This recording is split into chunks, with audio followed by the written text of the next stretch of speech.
Hi, my name is Lauren Brown. I'm a doctor of traditional Chinese medicine. My practice is AcuBalance Wellness Center, and it's located in Vancouver, British Columbia, Canada. It's called acubalance.ca. And today I'm going to ask a few questions to Dr. Paul Magarelli. He's a reproductive endocrinologist. His practice is in Colorado Springs, Colorado. Dr. Magarelli, I've gotten to know Magarelli over many years. He's spoken at the Integrated Fertility Symposium in Vancouver. He's offered lectures online and in person to acupuncturists and naturopaths to integrate with reproductive medicine, IVF, etc. He travels around the world to lecture. He's got chapters in medical textbooks, and he's done research and continues to do research on integrating acupuncture and other natural modalities into IVF with the hopes of increasing the IVF success. So I thought, since it's Infertility Awareness Week, we actually called Infertility Awareness Month now, the month of April here in Canada, that we'd have this discussion with Dr. Magarelli. And actually, we're going to keep these videos up because even though it's because it's Infertility Awareness Week and month, this information is valuable to any man or woman who are trying to conceive any time of year. So Dr. Magarelli, welcome, and thank you for making the time for our discussion today. My pleasure, Lauren. And yes, it has been a wonderful journey with you and the acupuncture community over the past, I think it's more than 10 years now. Dr. Magarelli, fresh versus frozen. Now, many moons ago, the clinics really wanted to do fresh. And now, again, I may be misquoting you, but I think a couple of years ago when the freezing technology changed, you kind of predicted that all cycles would go to frozen. And the question I have is frozen giving better success rates? What are you doing at your clinic, and maybe why patients would be interested in doing a frozen versus a fresh in most cases? Well, I'll answer the last statement and no question, and that is 100% of my patients do frozen embryo transfers. And now let me jump backwards to why we didn't do it. Historically, when IVF first started, we didn't have technologies to freeze embryos, and even when we did have the technology to freeze an embryo, 50% of the embryos didn't survive the freeze process. So you couldn't have enough bonus from a frozen embryo transfer to offset the tremendous loss of embryos that could make babies. So for many, many years, fresh embryo transfers were de rigueur. That's what we did. With the advent of blastocyst culture, which is bringing the embryo to the day 5, 6, or 7 stage, to the blastocyst stage, it turns out there is a much easier way to freeze blastocysts. They're a very different animal than the day 3 embryo that we used to have, cleavage embryo. And that animal, that blastocyst, was much easier to vitrify or freeze dry, such that initially it was like an 80 or 90% recovery rate, and in our practice, in my practice, it's 99.3% recovery rate. So there's not a loss to the patient in terms of numbers. What is the advantage is always my question when people bring technologies. Well, I was reticent to take on this technology because it didn't make sense. I was taught way back when at Duke and UCLA that fresh was better than frozen. But then a very good friend of mine, Bruce Shapiro, started doing some research with polycystic ovarian patients, PCOS patients, and they historically make a lot of estrogen in an IVF cycle. And he hypothesized that maybe the excess estrogen that the uterus was exposed to would negatively impact pregnancy rates down the road, because they found that even with IVF, PCOS patients had more miscarriages and fewer live births. And the way I understood it was, much like fertilizer on a lawn, estrogen acts like that fertilizer would act. If you put the right amount, you have a beautiful lawn. If you don't have enough, of course, the lawn is all patchy or dry. If you have too much, though, you will burn the grass and you'll see clumps fall out, and you will see a dysfunctional or disharmonious, using that terminology, lawn. It doesn't look good. Well, his hypothesis was we were creating this with the IVF medication stimulating so many eggs. So instead of having a natural cycle where you have 400 picograms per deciliter of estrogen, we have 4,000, 6,000, 8,000 in PCOS patients, 10,000. Maybe we're over-fertilizing the uterine environment.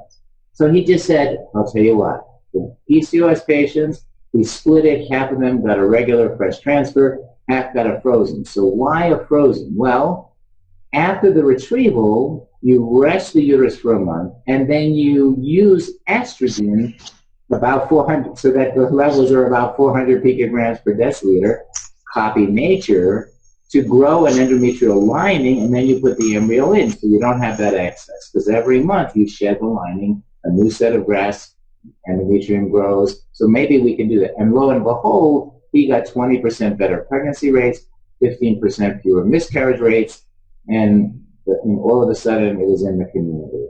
Well, again, I doubted it. And so after because I not only doubt acupuncturists, I doubt my fellow reproductive endocrinologists. And then after 3.5 years, he had repeat. So for myself, I did my own little experiment, again, within my own clinic. Half my patients got fresh, half got frozen randomly. And I got exactly 20% better pregnancy rates. And that's when I changed to 100% frozen embryo transfers. And because of that, our pregnancy rates, again, I think I mentioned in another video that the average pregnancy rates really for the past 10 years has been 40% across the country, United States, for 250,000 IVF cycles. Well, our average pregnancy rates are 60%. And there's no magic. We do two of the most critical developments over the past 5 years for every patient, which is frozen embryo transfers, 100%, and pre-implantation genetic testing, or PGTA. And that has changed the dynamic in our care. We're the only field of medicine where we're allowed to give substandard care and call it care. If you went in and you broke your arm and the emergency doctor said, okay, I can put a Band-Aid on it or a cast, they couldn't do it. It's not the right way to treat medicine. Well, for our patients, we say, well, we could add ICSI. Well, we include that. Well, we could add hatching. Well, we include that. Well, we can grow the embryos 5 days, but if you want us to grow them 6 or 7 days, we'll charge you for that. We include that. We do 100% vitrification. We include, they would charge. We include that. We do frozen embryo transfers, and other practices may charge for that. We include that because that's the cast that's going to help the broken arm. The rest are little Band-Aids, and they keep charging you for more Band-Aids.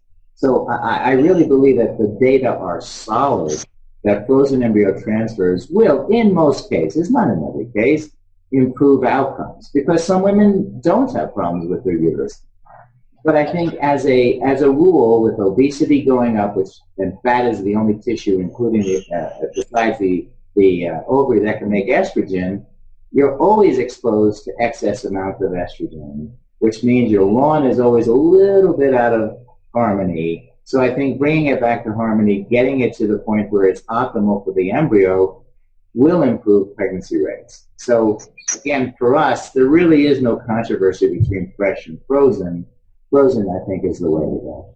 And so what I'm hearing about your clinic, the reproductive medicine and fertility centers in Colorado Springs, you're basically just giving them everything. Like you're just saying, this is what we're going to charge, and you're going to get the best of everything to increase your chances of having a baby, a healthy baby at that, because you do the integration. You work a lot with Dr. Credenda, traditional Chinese medicine doctor. So I just want to share with the audience to check out Dr. Magarelli's website and go to the Reproductive Medicine Fertility Centers in Colorado Springs, because he is offering, as you heard, the frozen, the hatching, ICSI, the testing, and he's made it, my understanding is affordable. So he's doing everything he can to give you the best chance of conceiving through IVF. So again, check out his website at Reproductive Medicine Fertility Centers, Colorado Springs, Colorado, and in Vancouver. Our costing to IVF is a little different than the States, and so I think it's comparable to what you're doing. But as long as the dollar is like it is, for those that are in Vancouver, we have the Olive Fertility Clinic. For those in the States and really around the world, you've got a chance to listen to Dr. Magarelli, and you can see he's into the Western. Obviously, he's a reproductive endocrinologist. He likes to look at the data, so if you say something works, there's that anecdotal stuff. It gets him curious, and it takes a few years, obviously, but then he collects the data to see if what we're observing can be documented and the evidence exists. and then he brings it into his practice. So I see that you're bringing both the East and the West, whatever you can do to help have those healthy babies. So thank you for your time today. And again, for those joining Fertility Awareness Week or month, we're going to keep this up on our website. Dr. Mag, we'll share the code for you too, so you can put this on your website. We're going to leave it up. We have other videos on our AccuBalance.ca website. We mentioned Dr. Paul Turk. We have a video with him as well. Just everything we can do to help educate and support you on your journey to that healthy baby. Thank you very much, Dr. Magarelli. Thank you. See you soon in Vancouver.